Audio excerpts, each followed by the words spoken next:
sincerely want to thank you for inviting me, and by extension Paul and me, to be here with you this weekend. I really appreciate the opportunity to share this important conference with you, and I hope we get to be together again. I'm going to try to pick up where we left off earlier, and let's just make this observation about orthodoxy and orthopraxy. Western religions have always been really big on beliefs, orthodoxy.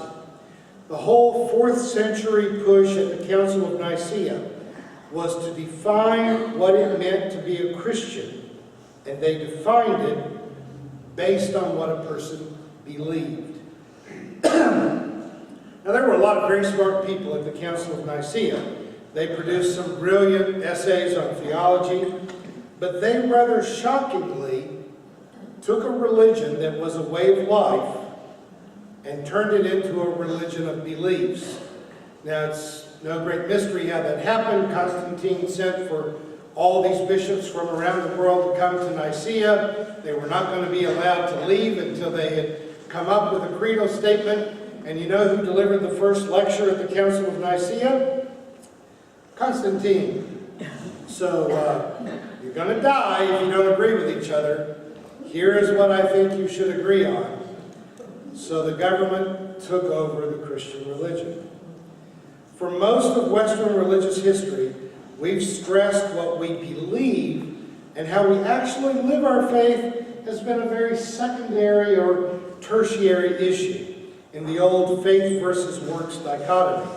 Faith was considered to be important, and what you actually did was somewhat less important. I think it's more important if you're a Democrat. You know, Clinton having an affair was an impeachable offense. President Trump grabbing women wherever, porn stars, whatever, not so much. But what you believe is important, what you do is less important.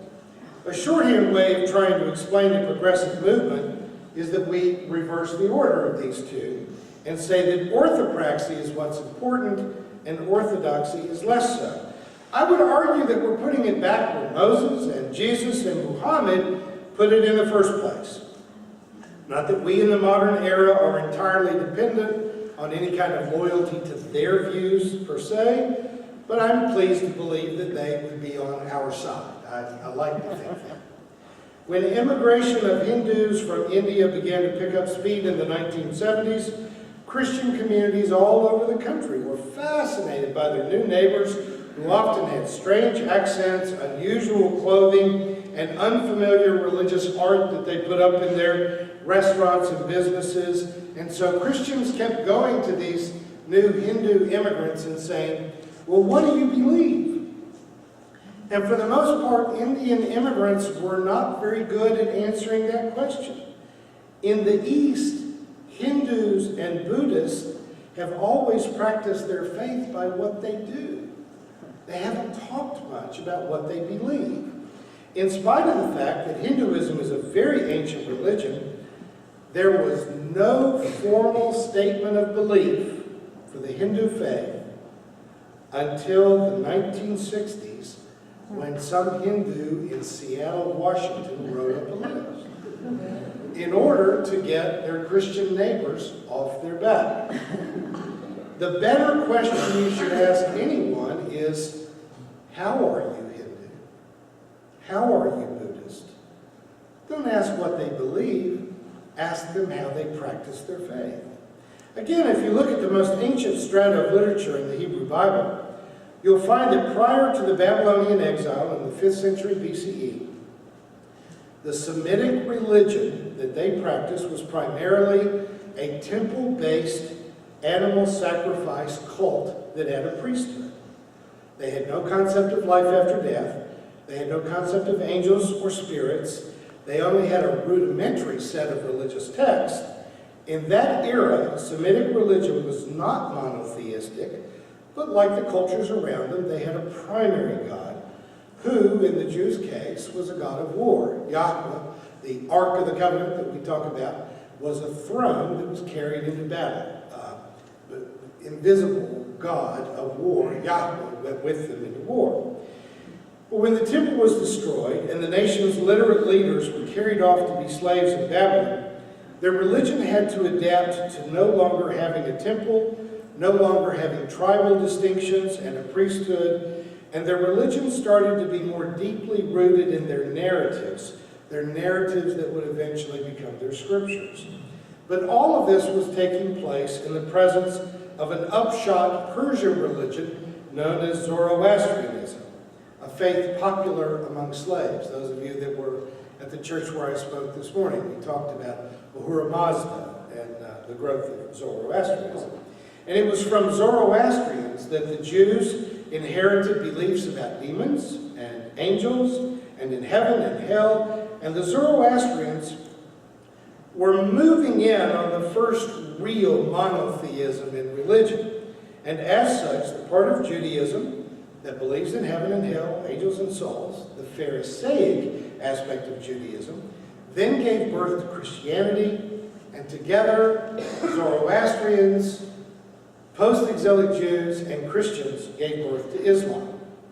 Although Zoroastrianism taught Persian slaves to long for bliss in the afterlife, it was still rooted in a fierce orthopraxy.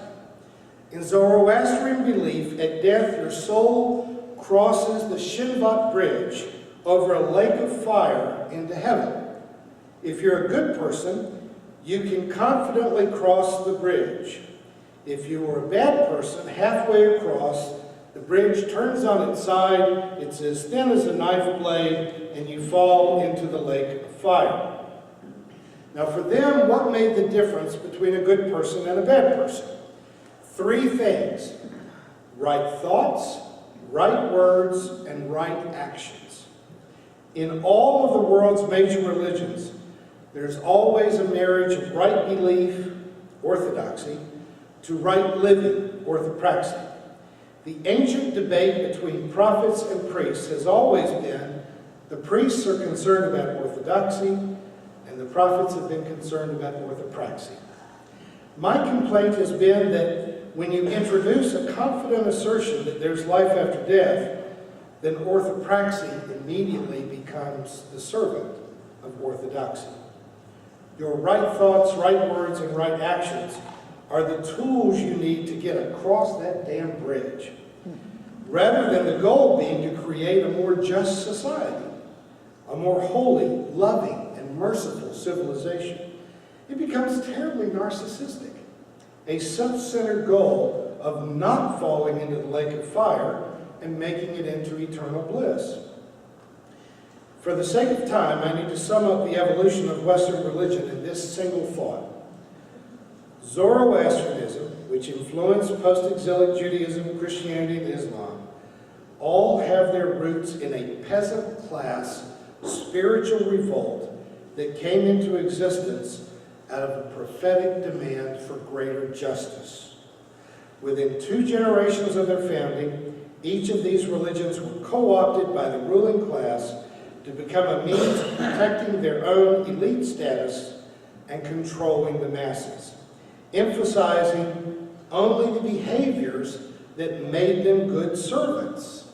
Don't steal, don't lie, don't murder, obey your masters, work hard, all with a carrot on a stick in the promise of reward after death in an entirely invisible, unknown, unprovable existence that you have to pretend to believe in order to get to go there. It's quite a deal.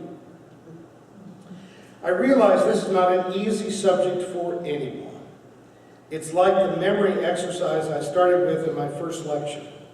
The first time you hear something, it's not likely to leave any muddy footprints on the clean, waxed floor of your awareness. And if you're deeply invested in belief in life after death, then it may simply make you angry for me to stand up here in a church and challenge it. So I would like to propose a compromise, one that I mentioned in closing in my first lecture. Those of you who believe in eternal life may be right, but because we cannot know, can we at least agree to not talk about what we can't know? Let's not spend our time and energy fighting about things for which there is no evidence, no proof, and no way to determine who is right.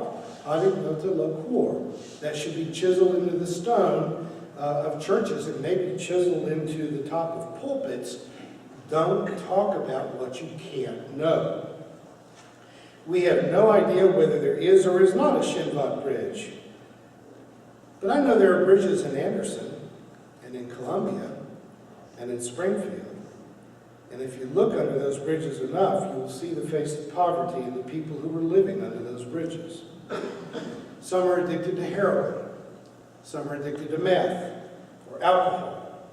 Some of them are mentally ill. Some are criminals whose offenses have left them cut off from family or housing or employment.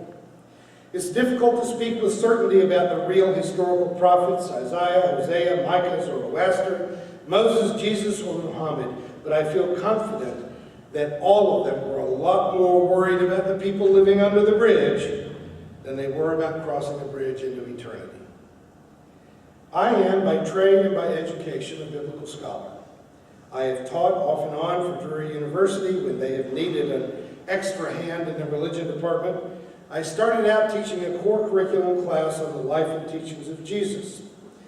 Jesus has lost a lot of stock value among college students in recent years, and so now I am generally called upon to teach a course in world religions, a shift which very comfortably matches my own evolution away from traditional Christianity and into a more full embrace of a more interfaith and post-theistic approach to my own practice of spirituality.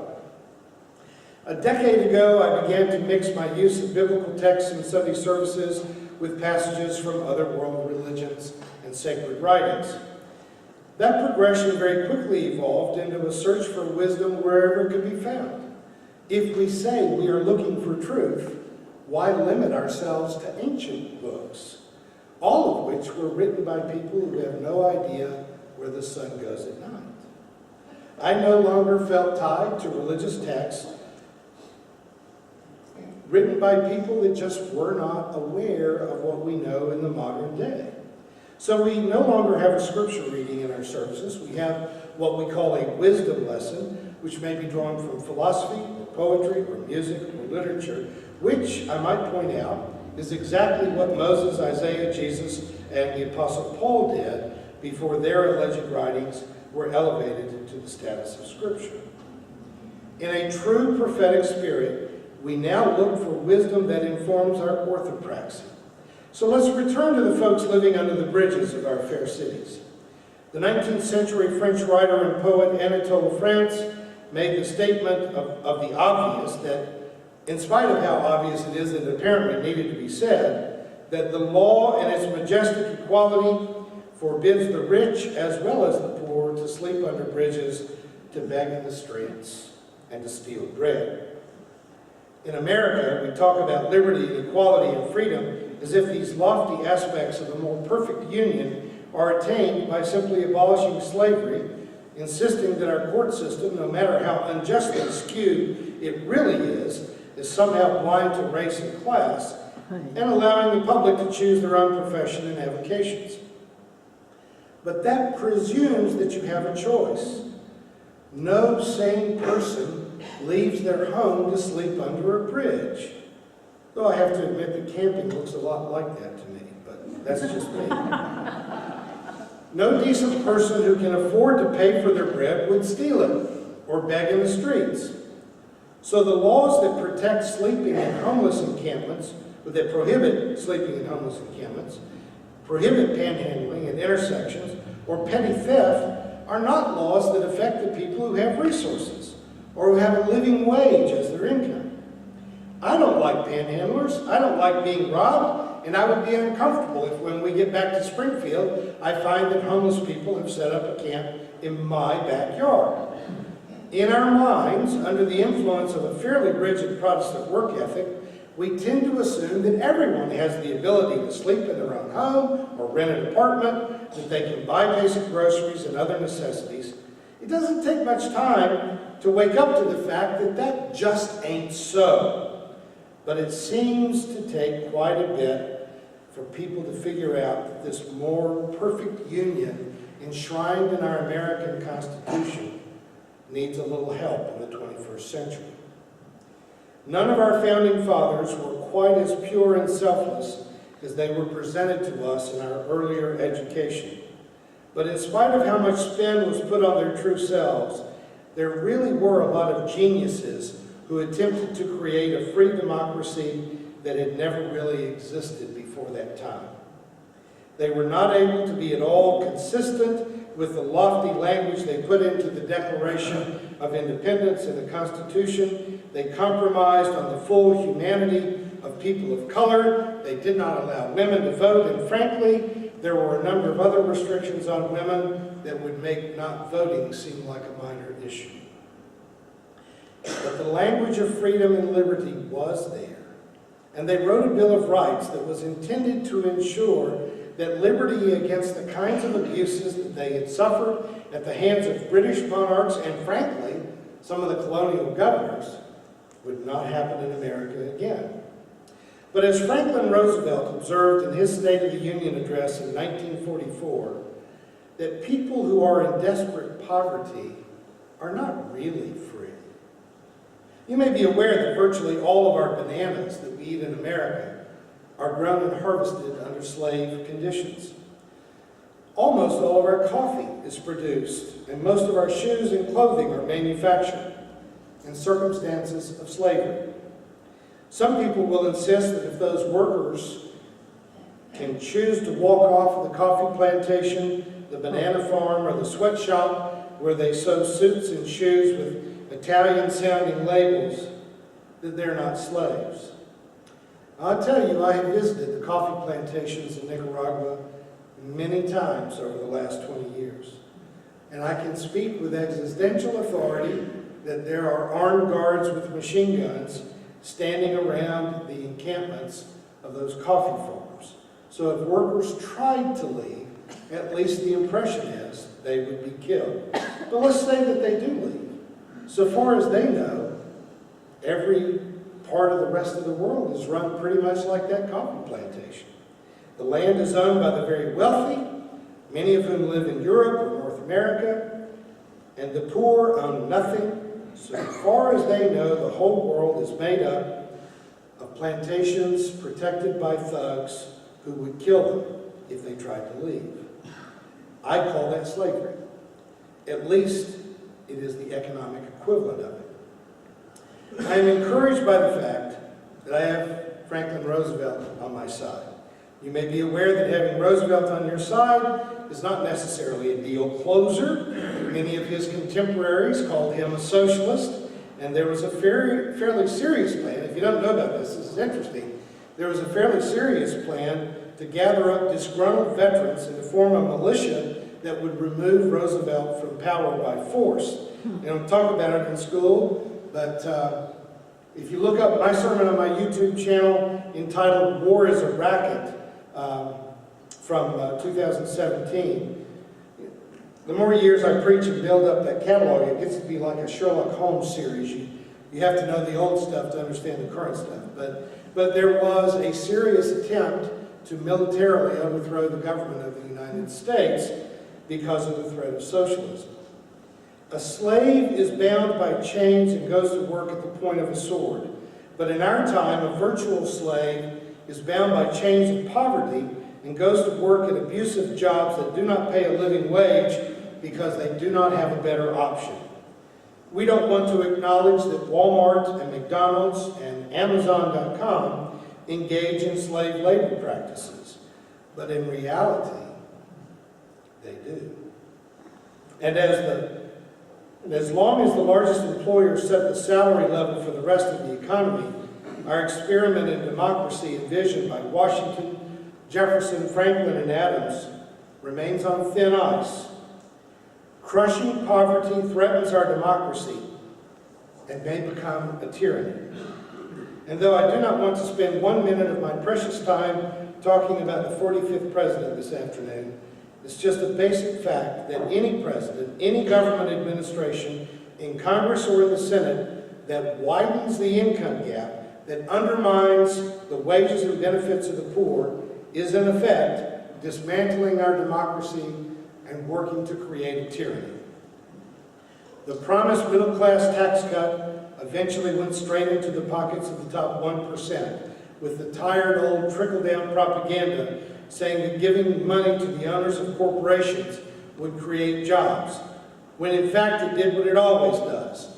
It prompted stock buybacks that are inflating the stock market on borrowed money and sent profits to offshore bank accounts, both of which will only serve to hasten the collapse of the United States democracy and its economy.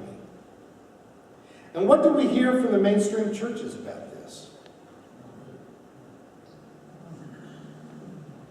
Where is our Martin Luther King Jr. in 2019? Where is our Bishop Oscar Romero? Where is our Gandhi? Why has the voice of the prophets fallen silent in this hour of America's greatest need? If the prophets will not find their voice in the progressive movement, then it really is time to give up on spirituality. I drove down here 1,000 miles to give it one more push, and I'm dead serious. I'm not an expert on American history, but I know enough to recognize that George Washington, Thomas Jefferson, John Adams, James Madison, Ben Franklin all had glaring moral blind spots and personal failings. But given the European soup of monarchy and class-tiered society that they emerged from, the experiment in democracy that they tried to launch was, and I'll defend this point against all comers, a genuine moral triumph. You don't go from a moral nightmare to perfection in one giant leap. Evidently, you don't do it in a single generation, and maybe not even in a single century. Ensuring the freedom of speech, the freedom of religion, of association, protections against unwarranted search and seizure, ex post facto laws, that was huge when the Constitution was drafted. But by the time the world had survived the Second World War, it was evident that our 18th century Bill of Rights could never create the more perfect union that our founders envisioned. In the midst of that great global conflict, President Roosevelt envisioned coming out of the Great War with the moral resolve to finish the job by creating the kind of economic independence that would actually make America free. Roosevelt proposed a second Bill of Rights that has 8 points, and he proposed them 4 generations ago, and none of them have been implemented, and the church has been silent about almost all of it. The first point was that we have a right to a useful and remunerative job in industries or shops or farms or mines of the nation. No one who is able to work should be without a job. The New Deal exemplified a primitive model of this, creating public works jobs. In Springfield, at least, some of our bridges and parks come from the WPA. I don't know if you all got any examples around here, but it was a wonderful effort. His second suggested amendment said that Americans have the right to earn enough to provide adequate food and clothing and recreation. Roosevelt was obviously advocating for full employment and a living wage, but there's one more word here that I don't want you to miss: recreation. It's like the famous song from the women's labor movement that demands that their wages be enough not just for bread, but for roses as well. The point being that human beings don't exist just to work. We're not cattle to be milked for our labor and then turned into leather coats and shoes and hamburgers. Compensation for labor should be enough to provide for some quality of life, some happiness, some leisure, some recreation. 100 years ago, women marched for bread and roses because we should be able to be free and happy.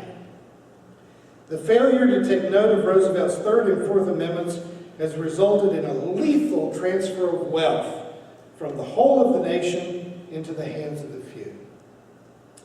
His next elements were the right of every farmer to raise and sell his products at a return which would give him and his family a decent living, and the right of every business person, large and small, to trade in an atmosphere of freedom from unfair competition and domination by monopolies at home or abroad. Note how, in the absence of sane guardrails on unbridled capitalism, the growth of Walmart made one family more wealthy than the lower half of a nation of 300 million people by forcing smaller family-owned businesses all over the world into bankruptcy and impoverishing even the people who work for them. Who is the largest recipient of public welfare in America? The Walton family. Because by paying low wages, their workers are subsidized through welfare programs, redounding to billions of dollars being transferred into the hands of one wealthy family. And now the upstart Amazon.com has made Jeff Bezos the richest person in the world, putting even Walmarts in danger of closing across the country, while they're killing off shopping malls and retail stores all over the country. Thankfully, by the persuasive help of Bernie Sanders and Elizabeth Warren, Bezos has decided to raise the wages of his American employees to $15 an hour. It's a step in the right direction, but it still leaves our marketplace open to a handful of people who become the lords in a nation full of serfs who can never own a business or hope to do more than minimally survive. Now, Paul does a lot of work in suicide, and we have seen a huge spike in suicides, partially related to addiction, but in large part related to economic hopelessness. They absolutely cannot survive. So are we really a free nation if we allow the 1% to claim 80% of the earth and its resources just for themselves, while leaving the rest of us to fight over the scraps? The absurdity of blaming Mexican immigrants for the economic woes of America, when it's not poor people wanting to pick our apples and our oranges that are driving us into poverty. It's the super wealthy who've designed an economic system where they pick your pockets while they tell you to be afraid of the brown people. This unbounded economic system that can't seem to come up with a livable floor of income now must come up with the same ceiling of income, so that the distribution of the world's wealth will be more fair, much more fair than anything we're ever going to get out of the largesse of the Walton or Bezos families, or even the relative generosity of the Bill Gates and Warren Buffetts. In our area, Walmart's fairly close to us in Arkansas, and they just built one of the most amazing art museums in the world, Crystal Bridges. If you ever get out to our part of the world, you should see it. And the Walton family explained, we've been so fortunate and the country's been so good to us, we wanted to find a way to give back.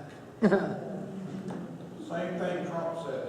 Yeah, but it's an art museum. It's like, I've got some ideas for you. How about a living wage for the people that work for you?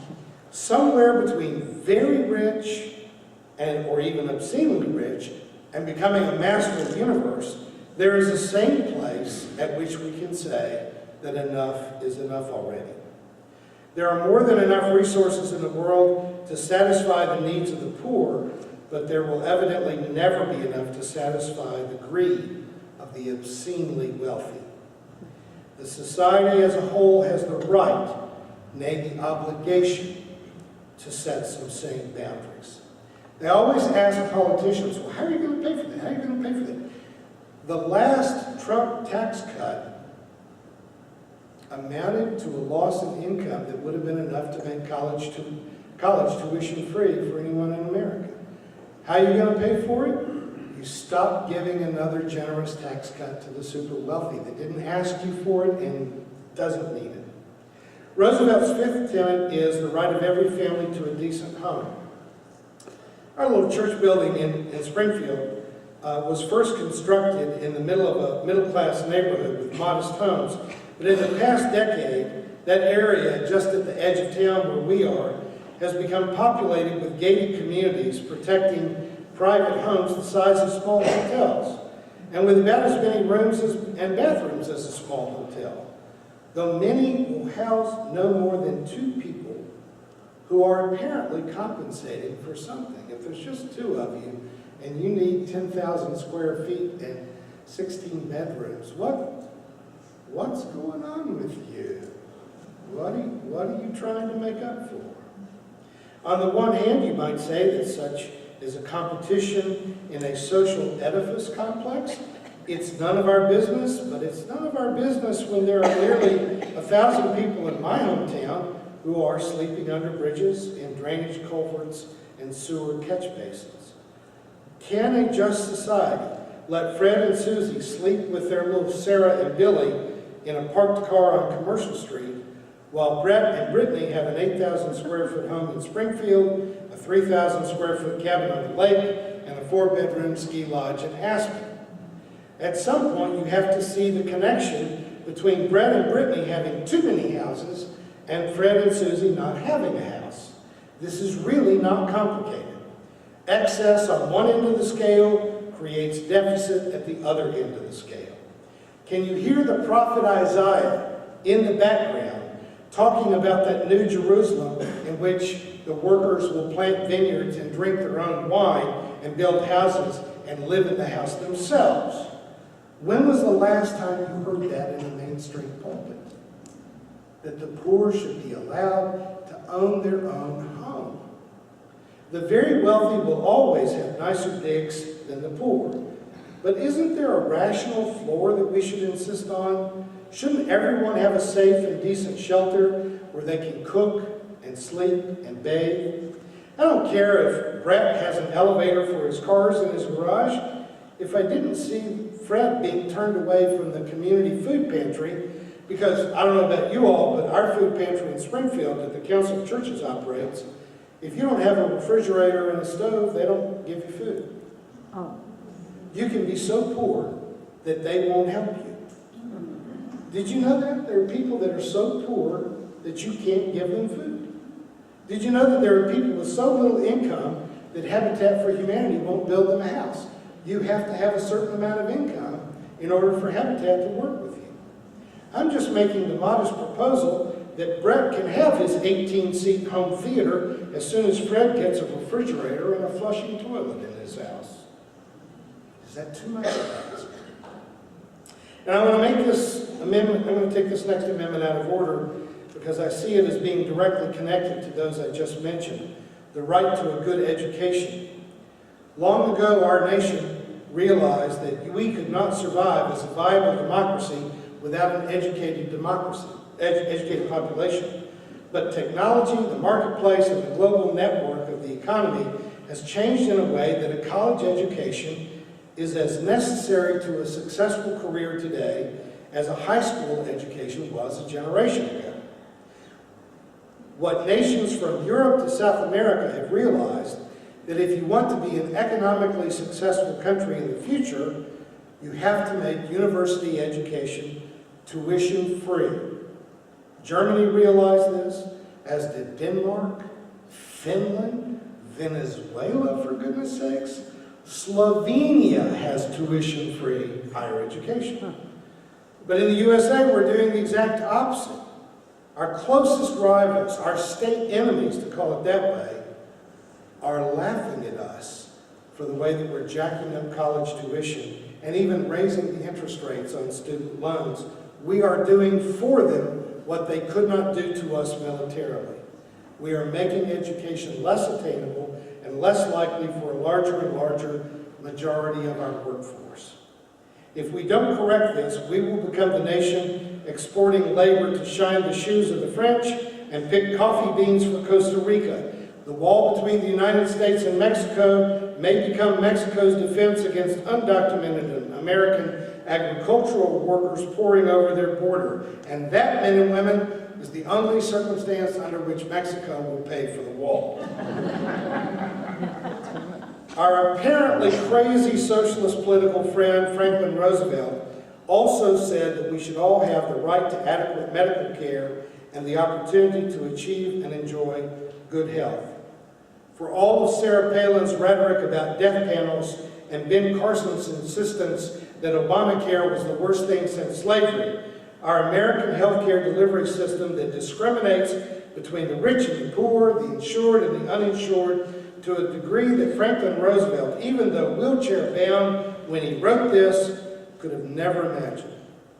I'm 62 years old. I know I don't look it, but it's true. I have never taken a sick day in my entire life. And yet my health care costs more than my house payment. So that once a year, I go in for a physical. My very young, pretty doctor, with a diamond stud in her nose, looks at my results and says, "You know, Dr. Ray, you really ought to lose some weight." I'm not bitter about this, but that's what she says every year. Millions of Americans die prematurely because they either have no insurance or they cannot begin to afford the high deductibles on their insurance. Our system of rationing health care only to the wealthy and the well-insured actually costs more than giving adequate health care to everyone, in the light of that simple fact that we could do it for less money than we spend now, but we don't do it. That is an indictment that Americans can only stand of being found guilty of being moral monsters in the face of a modern world where no developed nation has failed to have universal health care except for us. We could give health care to everyone in our nation and save money while doing it. The choice not to do it sends hundreds of thousands to their graves prematurely, and our politicians, with rare exception, are silent about it. For that matter, pulpits are silent about it. Aren't you getting tired of that? I do not have repeatable words strong enough to condemn this outrage that people of conscience have been trying to correct for almost a century, and which has been long ago corrected in other industrialized nations, where church attendance is a fraction of what it is in America. So when you hear me saying that mainstream religion is more of a problem than it is a solution, I hope you understand what I'm saying. I don't hate my own roots in evangelical Christianity. I just need for them to grow up and wake up and become moral. Finally, Roosevelt's Second Bill of Rights asserts that we have the right to adequate protection from the economic fears of old age, sickness, accident, and unemployment. This is one of Roosevelt's 8 declared rights that he actually meaningfully addressed in the creation of the Social Security system.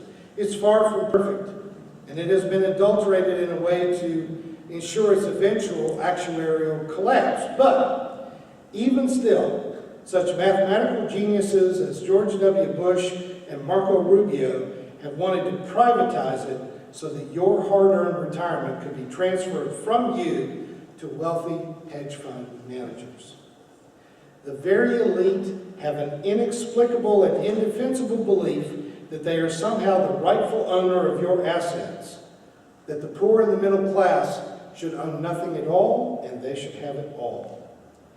Taking their assets from churches, labor unions, low-wage workers, and voters who also have a conscience. We have to wake up and defend ourselves against the exploitation of this kind of political power. As you may have noticed through the years, if you've listened to my podcast, I love finding historical examples of people who promoted progressive faith through the centuries. Using Roosevelt's proposed Second Bill of Rights today was a suggestion from one of my YouTube listeners, but I wrote this lecture while I was sitting in the dining hall of the Gethsemane Monastery in Kentucky, where Thomas Merton lived. I noticed next to my coffee cup was this quote from a 4th century Turkish saint, St. John Chrysostom. "Not to enable the poor to share in our goods is to steal from them and deprive them of life." Whether it was Roosevelt in the last century, St. Chrysostom in the 4th century, Jesus in the 1st century, Buddha in the 4th century BCE, there has always been a clear and simple path towards a sincere spirituality and a healthy civilization. And that is to make sure that none of our brothers and sisters fall through the cracks of an economic system that seems always poised to steal their humanity, if not their very lives. You are the salt of the earth. You are the light of the world. You know that we have not yet become the more perfect union that lies within our grasp, and it is your life assignment to bring it into existence. That, I believe, is the purpose of progressive Christianity.